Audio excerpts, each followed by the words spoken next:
Dans cette ouverture d'esprit de pouvoir accueillir tout le monde en ligne. Cette édition, là où elle a une petite différence pour moi, c'est que 2022 nous a mis beaucoup de pression sur le dos parce qu'il y a eu de la pression médiatique, c'était quand même, ça a fait beaucoup de bruit et pas que en positif forcément, donc c'était émotionnellement un peu particulier.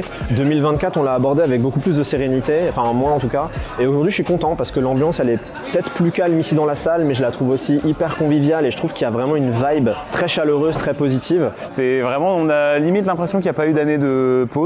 C'est cool. C'est vraiment, on se retrouve à la maison. On est à la maison. On va le gagner à chaque fois.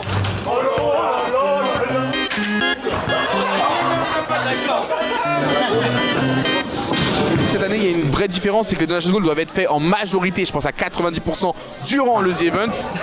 L'idée, c'était pas de repartir avec le stress, de devoir faire toujours plein de trucs. Samuel Oh non.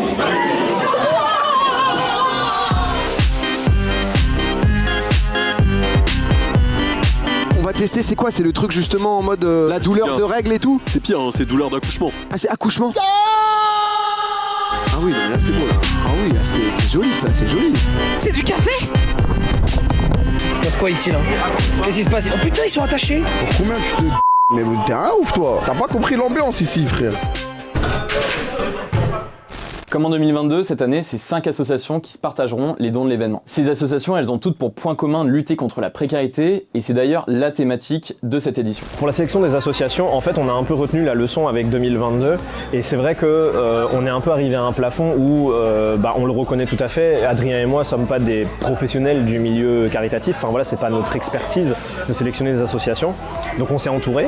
En fait, on se fait épauler par la Fondation de France, qui se place aujourd'hui comme intermédiaire de collecte. Maintenant, chaque année, on leur donne un thème, et sur ce thème, ils nous